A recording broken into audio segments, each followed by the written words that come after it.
તો જય માતાજી બધા મિત્રોને મિત્રો આજ જે આપણો વિડીયો છે એ આપણે ગામ ખદરપર તાલુકો તળાજા જિલ્લો ભાવનગર એટલે કે આપણા વીર મોખળાજી ગોહિલનું જ્યાં મંદિર જે આપણે ખદરપર ગામમાં છે તેનો વિડીયો છે।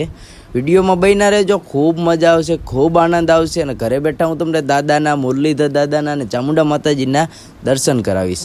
આ મિત્રો મંદિર બહુ એટલે અતિશય જૂનું મંદિર છે, સમજાણું।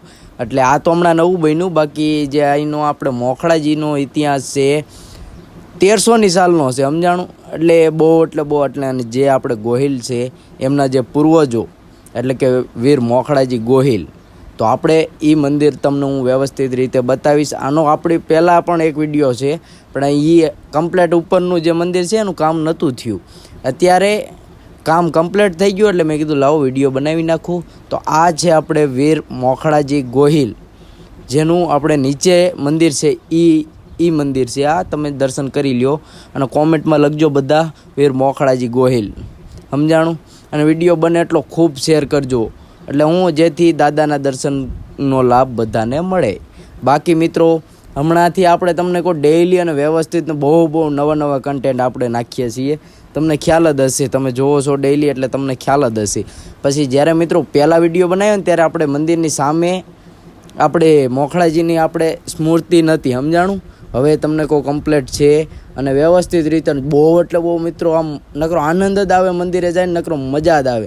આ આપણે મંદિર છે મુરલીધર દાદાનું ઈષ્ટદેવ, પચ્છે ગામમાં જે મોટું મંદિર છે, અને આપણે અહીંયા મોખળા દાદાના મંદિર આગળ આ 3 મંદિર છે, એક કુળદેવી ચામુંડા માતાજીનું છે, એક ઈષ્ટદેવ મુરલીધર દાદાનું છે અને એક મોખળાજી ગોહિલનું છે, સમજાણું। જો આ ચામુંડા માતાજીનું મંદિર છે, પછી ગણપતિ દાદાનું છે, હનુમાન દાદાનું છે, સમજાણું। એટલે બહુ મસ્ત જોવાલાયક સ્થળ છે મિત્રો, સમજાણું। આ બાજુ ભાવનગરમાં આવો એટલે મોખળા દાદાના મંદિરે આવવાનું ભૂલવું નહીં, કારણ કે બહુ મજા આવશે। ભાવનગરથી આવો એટલે કોડિયાકવાળા રસ્તેથી સીધા લાખણકાથી અંદર આવશો એટલે સીધો વ્યવસ્થિત રસ્તો છે અને મજા આવશે, નકરો આનંદ જ આવશે। અમે લગભગ 8 દિવસમાં એક વખત તો આંટો મારીએ જ તે મિત્રો। અને જો આ ત્યારે નહોતું બન્યું, જ્યારે મેં વિડીયો બનાવ્યો ત્યારે આ આપણે નહોતું બનેલું સ્ટેચ્યુ, સમજાણું। પાછળ છે આખા ગોહિલનો આખો ઇતિહાસ છે અને વ્યવસ્થિત રીતે મિત્રો બહુ આનંદ આવે। દર અમાસે મિત્રો અહીંયા પ્રસાદીનું પણ હોય છે અને ખૂબ મોટી સંખ્યામાં માણસોની અહીંયા હાજરી હોય છે, અને રોજ હોય જ છે પણ અમાસના દિવસે બહુ જાજી હાજરી હોય છે। અને આમાં સમજો ને નકરું આમ મજા એટલે મજા, નકરો આનંદ જ આવે। એટલે આ છે આપણે મોખળાજીનો ઇતિહાસ, તો તમને ખબર જ હશે કે જેનું માથું પડ્યું ઘોઘાના પાદરે ધડ ધીંગાણામાં લડતું આવે ખદરપરના પાદર લગી, એના ઇતિહાસ હોય, બાકી માય કાંગલાના ઇતિહાસ ન હોય, 100%ની જ વાત છે। અને બાકી મિત્રો બહુ હજી હું તમે કોમેન્ટ કરજો એટલે મોખળાજીનો હું આખો ઇતિહાસ લઈને હું આવીશ। અને જો અહીંયા પણ છે, જોઈ શકો તમે, આ આપણે ઇતિહાસ છે, સમજાણું। ગોહિલ સૂર્યવંશી જોઈ લો, અડધાને ખબર હોય ન હોય, ઇતિહાસમાં ઘણાને ન પણ ખબર હોય, એટલે એ આપણે મોખળાજીનો ઇતિહાસ વિશે તમે કહેશો કોમેન્ટમાં મને કહેજો, એટલે હું એક્સ્ટ્રા એટલે કે બીજો નવો નેક્સ્ટ વિડીયો પાક્કું હું તમારા માટે લાવીશ। અને કાયદેસર જે રાજસ્થાનથી આવેલા આપણે જે ગોહિલો છે એનું ઠેઠ અત્યાર સુધીનું હું તમને પ્રોપર ઇતિહાસ આપીશ, કારણ કે મારી આગળ બધું છે, મને ખ્યાલ છે કઈ રીતનું શું છે। પણ હવે એ વિડીયોમાં પછી આપણે બોલશું ને તો વિડીયો બહુ લાંબો થઈ જશે। બાકી મેં હમણાં તમને વાત કરી કે આપણે પહેલાં વિડીયો બનાવી ત્યારે આ વસ્તુ નથી, અત્યારે વ્યવસ્થિત રીતે કમ્પ્લેટ રીતે મસ્ત મોખળાજીનું મંદિર છે।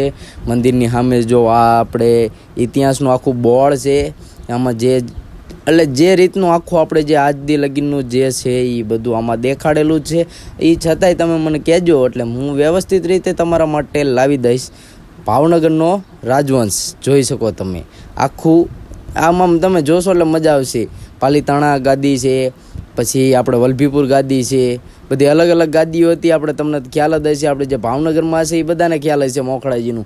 પછી આપણે વિચાર એવો છે કે અમીરજીનું આપણે આખો વિડીયો લાવવો છે ઇતિહાસ વિષયનો। પછી આજે મોખળાજીના આપણે જે મસ્તક પડ્યું આપણે ઘોઘાના પાદરમાં, ત્યાં આગળ એ નવું મંદિર ત્યાં બનાવ્યું છે। અત્યારે હમણાં વાવાઝોડું હતું એ છતાંય મંદિરને કાંઈ એટલું નુકસાન થયું નથી મિત્રો, સમજાણું। એટલે હવે ત્યાં જવું છે પછી ત્યાં જઈને એ મંદિરનો વિડીયો પણ તમને બતાવવો છે. આપણે તમને કહો ભીમના પાયાનો વિડીયો નાખેલો જ છે, કોળિયાકનો વિડીયો છે, આજુબાજુના મિત્રો મોસ્ટ ઓફ જેટલા સ્થળ છે ને બધાના ટોટલિંગ આપણી આગળ વિડીયો છે. સમજાણું? આપણી ચેનલમાં તમે જોતા હશો એટલે ખ્યાલ આવી જશે. જો કાલ જ રાત્રે મિત્રો અમે ગયા હતા આપણે જે અમારે જ્યાં મોખળાજી દાદાનું મંદિર છે ને એની પાસે જે આજુબાજુમાં જે જંગલ જેવું છે કે નહીં મિત્રો, સમજાણું? ત્યાં આગળ નાનો સિંહનું બચ્ચું હતું. સમજાણું? નાનો સિંહ હતો. સમજાણું? એટલે અમે ગયા હતા રાતે, આંટો માર્યો ફોરેસ્ટવાળા ભેગા, પણ કાંઈ દેખાણું નહીં, ખાલી પંજાનું નિશાન હતું. સમજાણું? અને મોખળાજીનો ઇતિહાસ તો તમને ખબર જ હશે ને કેવો નિરાલો છે, ઘટે નહીં ભાઈ. અને આપણે ભાવનગરનું તમને ખ્યાલ ન હોય પહેલાં કહી દઉં કે ખ્યાલ હોય ખરા ન હોય ને કે પાછો કોમેન્ટમાં તમે કહેશો. ભાવનગરનું પહેલાં નામ હતું ભાવેણા, પછી ગોહિલવાડ, અત્યારે ભાવનગર તરીકે ઓળખાય છે.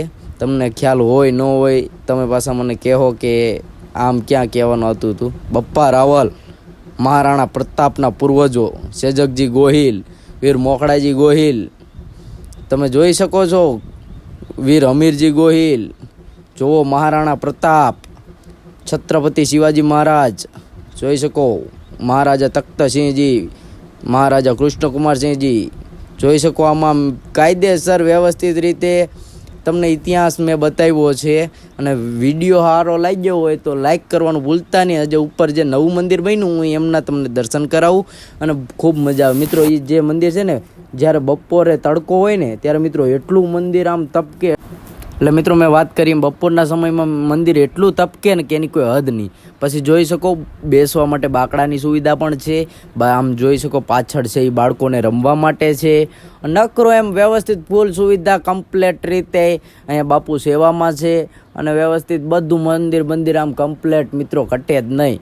અને બધા ભાઈઓનો સારો સપોર્ટ છે અને બહુ મજા આવે. જો આ મંદિરે તમે કોઈ દી આવ્યા ન હોય તો એક વખત, કારણ કે નાણું મળશે પણ ટાણું નહીં મળે, એક વખત તમે પોગજો, મોખળાજીના દર્શન કરજો.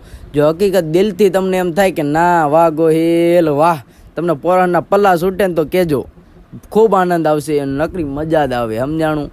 અને આવા નવા તમને જે વિડીયો જોતા હોય તો મને કોમેન્ટમાં તમે કહેજો કઈ રીતે આપણે શું છે, શેનો વિડીયો તમારે જોતો હશે. તમે જે કહેશો એ ટાઈપનો વિડીયો છે. જો મિત્રો જે આપણે ઉપર જઈને વ્યવસ્થિત રીતે દર્શન કરીએ, આપણે મોખળાજી ગોહિલના જે અત્યારે હમણાં હાલમાં જે નવું મંદિર અત્યારે રિનોવેશન કર્યું, નવું તો નહીં પણ રિનોવેશન કર્યું, જોઈ શકો તમે. જોરદાર મિત્રો, એક નંબર. એમ આમ દૂરથી મિત્રો જે તડકો પડે ને એની જે વાહ ભાઈ વાહ, એની કોઈ હદ નહીં. એમ એટલું તપકે અને લાગે એમ સોનેરી મંદિર, ગોલ્ડન ટેમ્પલ એવું લાગે મિત્રો. તમે જોઈ શકો આમ જારી બારી કમ્પ્લેટ ને માથે મિત્રો કેટલા 7 થી 8 બાકડા છે. સમજણ? હવે વિચાર કરો, એ આટલા વજનવાળા કરીને માથે જે ભાઈઓએ ચડાવ્યા એ ભાઈઓને ખૂબ ખૂબ વંદન છે ભાઈ. તમને આમ જોવો એટલે ખબર પડી જાય. જોઈ લ્યો વીર મોખળાજી ગોહિલ, મસ્ત જોરદાર અત્યારે આમ લાગે મંદિર કે એની કોઈ હદ નહીં. એમ મિત્રો ઘટે નહીં કાંઈ. અને જોઈ શકો આપણે જે અંદરનું મંદિર છે એ, કારણ કે બાપુ નીચે હતા ને ચાવી લાવવાનું ભૂલી ગયા મિત્રો અમે. જોઈ શકો તમે કઈ ટાઈપનું છે. જોઈ લ્યો વીર મોખળાજી ગોહિલ. હા ગોહિલ હા, પોરાના પલ્લા છૂટે હો, બાકી ઘટે નહીં. બાકી મિત્રો નવા હોય તો સબસ્ક્રાઈબ કરવાનું ભૂલતા નહીં. અને વિડીયો કેવો લાગ્યો એ મને જરાક જાણ કરજો. વિડીયો સારો લાગ્યો હોય તો લાઈક કરો, શેર કરો, સબસ્ક્રાઈબ કરો. મળીએ બીજા વિડીયોમાં. જય માતાજી, જય મોખળાજી ગોહિલ. જોઈ લો મિત્રો પાછળ આપણે પાણી ભરેલું છે, તળાવ છે. જોઈ શકો આ ઉપરથી મંદિર આવું દેખાય છે. પછી અહીંથી 2 થી 3 કિલોમીટરના અંતરે આવેલો છે મિત્રો આપણે દરિયો. અહીંયા આપણે ગુજરાત પૂરું થઈ જાય. સમજાણું? તો હવે હું હવે વિડીયોને વિરામ આપું છું. અને વિડીયો બહુ સારો લાગ્યો હોય તો લાઈક કરજો, શેર કરજો, સબસ્ક્રાઈબ કરજો. બીજી વાર બોલ્યો પણ તમને આનંદ આવ્યો છે. હું જરાક અંદરના દર્શન પણ કરાવી દઉં તમને, જોઈ શકો.